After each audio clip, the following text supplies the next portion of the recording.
नमस्कार, मैं शंभू कुमार सिंह और आप देख रहे हैं नेशनल दस्तक। आज की वो तमाम बड़ी खबरें लाया हूं जो इस देश के लिए जरूरी है, जो बहुजन समाज के लिए जरूरी है, जो संविधान के लिए बहुत जरूरी है। तो वो तमाम खबरों की शुरुआत करते हैं। सबसे पहले बात यूपी चुनाव की, बीच बीच में भी आते रहेंगे। यूपी चुनाव में कहा जा रहा है कि सबसे ज्यादा दलितों, पिछड़ों, आदिवासियों ने, शेड्यूल कास्ट ने बीजेपी को वोट दिया। एकदम बिल्कुल झूठ है, गड़बड़ है।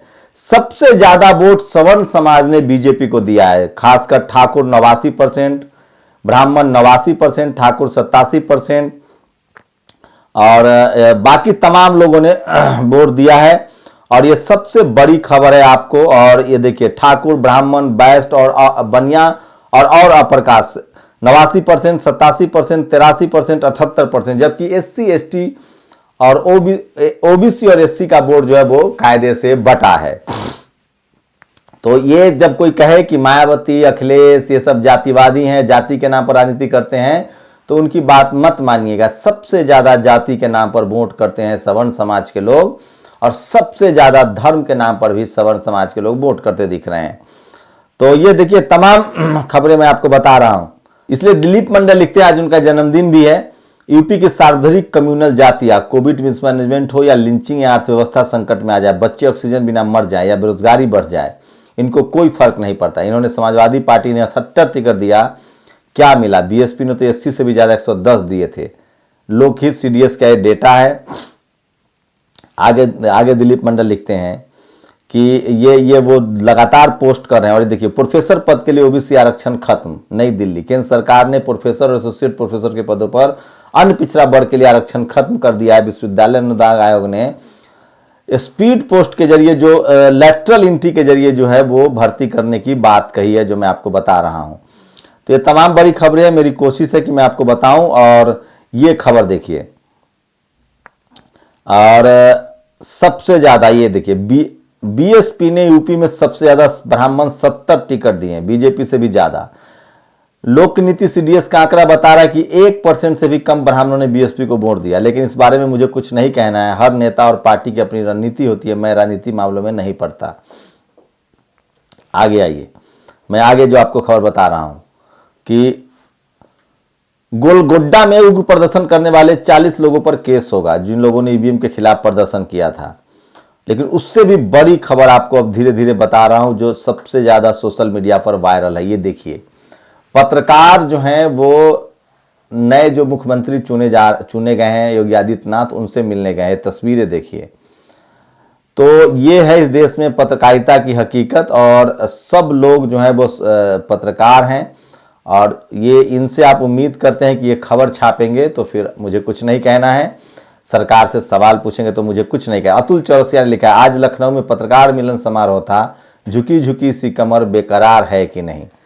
तो ये लोग फोटो शेयर कर रहे हैं, तमाम जगहों पर खबर दिखाया। और बीजेपी से जीते विधायक, ये देखिए, बीजेपी से जीते विधायक का चेतावनी भरा वीडियो वायरल। उन्नाव की पूर्वा सीट से विधायक अनिल सिंह ने कहा, जिसको वोट दिया है उससे सवाल करना, और कोई हमारी फेसबुक पर कमेंट मत करना, वरना सबका ठीक ठाक तरीके से जवाब मिलेगा। तो बीजेपी अपने मुद्दे पर आ गई है, काम पर लग गई है, और तेजी से गाय गोबर गौमूत्र की राजनीति जो है वो अपने चरम पर है। और ये देखिए, इससे शर्मनाक कुछ नहीं हो सकता है। ये तस्वीरें वायरल हो रही है, हम वीडियो नहीं दिखा सकते हैं। मध्य प्रदेश के अलीराजपुर जिले के भगौरिया हाट में आदिवासी बच्ची के साथ दुर्व्यवहार की घटना हुई है।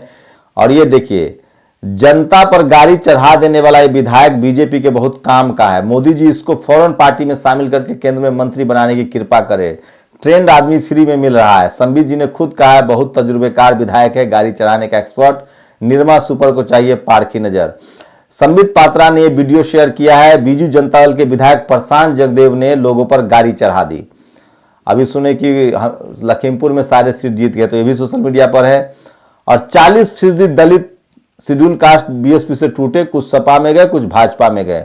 कुछ पर अखिलेश के भाषण का असर हुआ, कुछ पर मोदी के राशन का, इसलिए टूटे और चुनाव बाइपोलर दिखाया गया। लगभग 100% सवर्ण जो है वो भाजपा में गए। मेरे पास डेटा है, वो भी बताऊंगा। और दूसरी बड़ी खबर है, करोड़ों ईपीएफ खाता धारकों को झटका। बोर्ड ने ब्याज दर 8.5 से घटाकर 8.1 करने की सिफारिश की, जबकि ईटीएफ बेचकर 5500 करोड़ से ज्यादा कमाया है। ये अभिषेक शर्मा, अखिलेश शर्मा पत्रकार हैं, बीजेपी के बड़े पैरोकार हैं, उन्होंने ये ट्वीट किया है। और बदायूं में एक छोटी बच्ची की खुला पशु ने जान ले ली, ये भी एक खबर है। मनोज काका ने ट्वीट किया, ये देखिए, यूपी में अनरिजर्व और ओबीसी का कट ऑफ 299 है, जो भारत सरकार की आरक्षण नीति के अनुरूप नहीं है।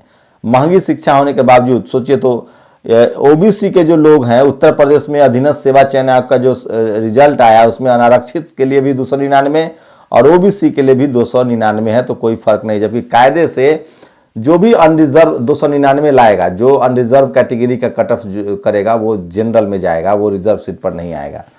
तो ये बड़ी खबर है। और देखिए, अफसरों की गाड़ी चेक करने वाले सपाई भेजे जाएंगे जेल, सरकारी कार्य में बाधा। तो कार्रवाई, राजनीतिक कार्रवाई जो है वो शुरू हो गई है। और सोशल मीडिया पर ये तस्वीरें, एक कविता लिखा है किसी ने, नवीन कुमार ने, ये कौन पत्रकार है, दमदार ईमानदार है, हम चाट ले तेरे चरण, उस पल का इंतजार है। तो पत्रकारों की नजदीकियां सरकार के साथ ठीक बात नहीं मानी जाती है। ईपीएफ इंटरेस्ट, अब कर्मचारियों के प्राइवेट फंड पर ब्याज 8.5 से घटकर 8.1 कर दिया गया है, जो लोग भी कर्मचारी थे उनको। और बीजेपी से ज्यादातर सवर्ण कैंडिडेट जीते हैं, वो भी तस्वीरें बताऊंगा। ये देखिए, वेतन 8,000 रुपए और 1,63,00,000 रुपए का असामी निकला राशन दुकानदार। इनका नाम है जबलपुर लोकायुक्त 15 सदस्यीय टीम ने मंगलवार सुबह 5 बजे उनके घर पर छापा मारा। असीमा सलीमनाबाद तहसील के धरवाड़ा गांव के राशन दुकानदार शिव शंकर दुबे, इनका नाम है शिव शंकर दुबे। 1.63 लाख करोड़ का इनके पास पैसा आया है। इनकम टैक्स के रेट कहीं और पड़ेंगे, सोचिए। बाकी लोग मनरेगा के मजदूर हैं। और ये देखिए, सपा ने 78 टिकट सवर्णों को दिए, 11 जीत पाए। सपा में इनसे ज्यादा तो 13 कुर्मी सैंतवार जीत गए, 66 मुसलमान कैंडिडेट में 34 जीत गए, हिंदू ओबीसी 60 जीते। ये आंकड़ा है, मैं राजनीति टिप्पणी नहीं करता, ये अरविंद कुमार का शोध है। तो और एक नया नियम आया है पुलवामा के बाद से। 31 मई 2021 से प्रधानमंत्री ने केंद्र सरकार ने आदेश दिया है कि कोई भी सरकारी अफसर संवेदनशील मुद्दों पर किताब नहीं लिखेगा। ये ट्वीट किया संजय कुमार सिंह ने। तो इस तरह से टीवी के बाद उस पर पाबंदी है। और ये देखिए, केदार मंडल ने एक ट्वीट किया है, सहायक प्रोफेसर पद पर यूजीसी का लेटरल एंट्री का फरमान सरकार के मंत्रालय डीओपीटी की भावना के विरोध में है। आईएएस के बाद शिक्षा में बैकडोर बहाली आरक्षण के खिलाफ है, पुरजोर विरोध होगा। तो अब एससी एसटी ओबीसी माइनॉरिटी के लोग देख लें, उनका आरक्षण खत्म हो रहा है। और अब प्रोफेसर की नियुक्ति जो है कॉलेज यूनिवर्सिटी में, जो लाखों रुपए की नौकरी है, वो लेटरल एंट्री के जरिए होगा। और जो लोग कह रहे हैं कि बीएसपी का वोट बीजेपी में गया, वो नादान है। बीएसपी का वोट जो है वो सपा में गया है, क्योंकि सपा को डाटा है कि सवर्णों ने ज्यादा वोट बीजेपी को दिया है। इसका मतलब जो सपा को 10% वोट मिला है, उसका मतलब वो है कि वो बीएसपी का वोट सपा को गया है और इसलिए उनकी सीट में जीत मिला। अगर यही वोट बीजेपी में चला जाता तो बीजेपी पिछली बार 300 जीती थी, फिर 300 जीती, लेकिन उनका सीट घटा है। इसका मतलब है कि उनका वोट परसेंटेज घटा है पिछली बार के मुकाबले। और ये देखिए, भाजपा 2017 में 40 था, जबकि सीट थी 312। 2022 में है 42 और सीट से रह गई 275। तो इसका मतलब है कि बसपा का जो कैडर वोट है वो सपा में गया है। और देवाशीष जरारिया ने एक ट्वीट किया है, बड़ी अचरज की बात है, उत्तर प्रदेश चुनाव के नतीजों को बड़े ध्यान से देखने के बाद पोस्टल बैलेट पर ध्यान गया। प्रथम 100 सीट का अध्ययन आपके सामने रख रहा हूं। पोस्टल बैलेट पर 100 में से भाजपा को केवल 24 सीट पर विजयी है। पोस्टल बैलेट पर ईवीएम के द्वारा 42% मत और 267 सीट जीतने वाली पार्टी पोस्टल बैलेट में फिसड्डी हो रही है। ये कल भी मैंने आपको बताया था कि पोस्टल बैलेट सबसे ज्यादा उन्हीं को मिला है। और ये देखिए, मुलायम सिंह ने ट्वीट किया, मलिहाबाद में ठेकेदार की हत्या, परिवार को बंधक बनाकर 40 लाख लूटे। लखनऊ, घर में घुसकर युवती से छेड़छाड़, विरोध मारपीट। मोदीपुरम, छेड़छाड़ के विरोध पर दूसरी मंजिल से किशोरी को फेंका। लखनऊ की खबर है। दुस्साहस, मेरठ में कृषि विश्वविद्यालय के डीन वेटनरी को गोली मारी। उन्नाव रेप कांड पर सवाल करने वाली छात्रा का स्कूल जाना बंद। तो ये तमाम खबरें हैं जो लोग शेयर कर रहे हैं। और ये देखिए, अखिलेश यादव के बारे में खबर चल रही है कि वो लोकसभा सीट ही बरकरार रखेंगे, विधानसभा से इस्तीफा देंगे। दिलीप मंडल ने उसके लिए ट्वीट किया, अखिलेश यादव के पास लखनऊ में ज्यादा रहने का, विधानसभा में नेता प्रतिपक्ष के तौर पर सरकार से दो हाथ करने के और जनता से जुड़े रहने का मौका है। वे एमएलए चुनाव जीत चुके हैं, वे एमपी पहले से हैं और दिल्ली में भी रह सकते हैं। वे चुन सकते हैं, वे क्या चुनेंगे, दिल्ली या लखनऊ। लखनऊ रहना चाहिए लोग कह रहे हैं। और ये देखिए, उत्तर प्रदेश पुलिस में सेवानिवृत्ति की आयु 60 वर्ष से घटाकर 50 वर्ष कर दी गई है। बाबा जी की कृपा है ये। तो ये है, अभी सरकार बनी है और सपा ने आगे बढ़कर 78 टिकट सवर्णों को दिए। 11 जीत पाए सपा में, इनसे ज्यादा तो 13 कुर्मी जीत के आए। ये लगातार डेटा आ रहा है सामने। और एक फिल्म आ रही है आजकल, चल रही है कश्मीरी फाइल्स। सोचिए 1990 में कश्मीर में पलायन हुआ था। आपको झुंड भी देखना चाहिए। कश्मीरी पंडितों के पलायन के समय राज्य सरकार बर्खास्त थी। आप जम्मू कश्मीर के मालिक यानी राज्यपाल थे। भागने के लिए ट्रक दिए गए थे, जबकि कानून का राज कायम करना था। केंद्र सरकार बीजेपी समर्थन से चल रही थी। ये तस्वीर श्रीनगर राजभवन में लगी है। क्या इनका नाम बता सकते हैं? तो ये बीजेपी के नेता थे। बीजेपी की मदद से सरकार चल रही थी। और ये देखिए, यूपीएससी की एक आईएएस की ट्वीट जो है वो लगातार ट्वीट हो रहा है। और ये देखिए, तमाम सवर्ण लिबरल समाज कह रहे कि एससी समाज का राशन पर बिक गया, जबकि ऐसा नहीं है। समीर अब्बास ने किया चुनाव में बम्पर जीत के बाद यूपी की योगी सरकार का बड़ा फैसला। 50 साल की उम्र पूरी कर चुके पुलिसकर्मियों की स्क्रीनिंग के बाद नौकरी से हटाई जाएगी। तो ये तमाम खबर है। और जो सोशल मीडिया पर आज वायरल है, और मैं इसलिए कह रहा हूं कि सोशल मीडिया ही सच्चा मीडिया है, सोशल मीडिया ही बहुजन मीडिया है। तो आप लोग की क्या राय इस पर दीजिए। और मैं अब जातिवार जनगणना बता दूं क्या है। उत्तर प्रदेश विधानसभा में ब्राह्मण 46 एमएलए बन के आए हैं बीजेपी से और सपा से 5। राजपूत 43 बन के आए हैं बीजेपी से और सपा से मात्र 4, जबकि इनको टिकट बहुत ज्यादा 80 टिकट दिया था इन्होंने। कुर्मी 27 जीते हैं सपा बीजेपी से और 13 जीते हैं सपा से। मुस्लिम 34 सपा से। जाटव चमार 19 बीजेपी से, 10 सपा से। पासी 18 बीजेपी से, 8 सपा से। यादव 3 बीजेपी से, 24 सपा से। सोचिए कैसे मुसलमान और यादव को बिल्कुल बीजेपी टिकट नहीं देती, क्योंकि उसको पता है। उसी तरह से जाटव को भी वो बहुत कम ही टिकट देती है। बनिया खत्री 21, लोधी 15, जाट 8। बनिया और खत्री को एकदम सपा से नहीं आए हैं, 1 आए हैं। यादव 3, जाट जो है वो 8 आए हैं बीजेपी से, 7 आए हैं अकेले से। मौर्य कुशवाहा शाक्य सैनी 12 जो है बीजेपी से हैं, 2 जो हैं सपा से हैं। Other OBC, other SC ST 11 BJP से हैं, 1 सपा से हैं। अदर ओबीसी 7 बीजेपी से है, 3 सपा से है। कोरी 8 बीजेपी से। निषाद कश्यप बिंद 6 जो है वो बीजेपी से हैं, 2 सपा से। कलवार तेली सोनार 6 जो है वो बीजेपी से हैं, 2 सपा से। भूमिहार 4 बीजेपी से, 1 सपा से। खटीक 4 बीजेपी से, 1 सपा से। राजभर 1 बीजेपी से, 3 सपा से। धोबी 4 सपा से। कायस 3 सपा से। धोबी 4 बीजेपी से। कायस 4 बीजेपी से।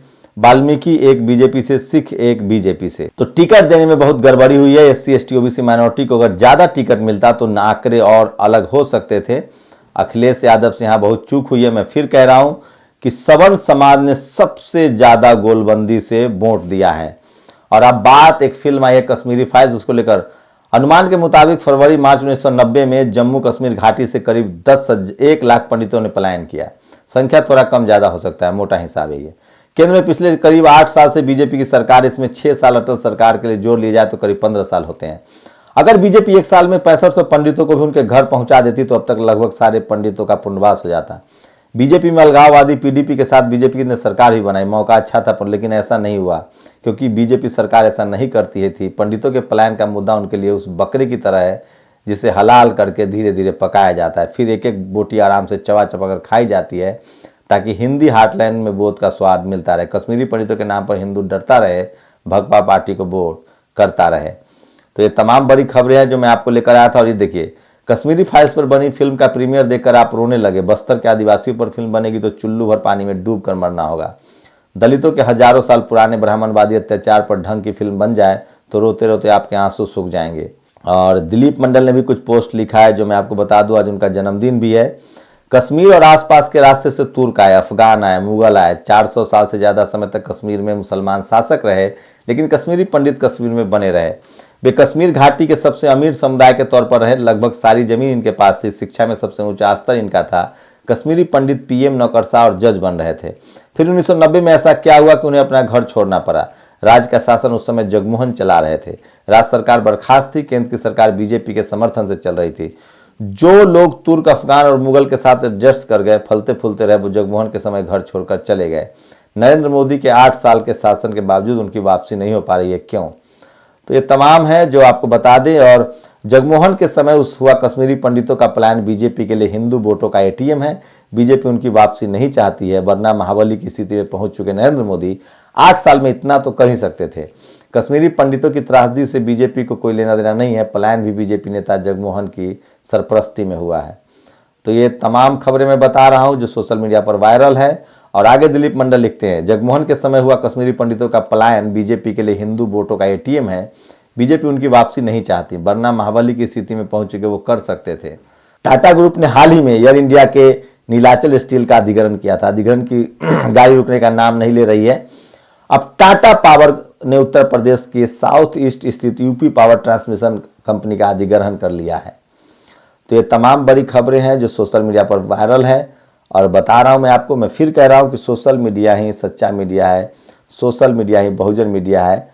आप लोग अपनी प्रतिक्रिया जरूर दीजिए। मैं फिर कह रहा हूं, जाति के नाम पर और धर्म के नाम पर सबसे ज्यादा सवर्ण समाज के लोग वोट करते हैं, ये डेटा है। आपकी क्या प्रतिक्रिया, अपनी प्रतिक्रिया जरूर दीजिए। शुक्रिया। नेशनल दस्तक की आपसे गुजारिश है कि अगर इसको बचाना चाहते हैं तो नेशनल दस्तक को सब्सक्राइब करने के लिए रेड कलर के सब्सक्राइब बटन को दबाएं, फिर बेल आइकन की घंटी दबाएं। नेशनल दस्तक को बचाने के लिए बहुत जरूरी है कि हर खबर को शेयर करें, लाइक करें, कमेंट जरूर करें।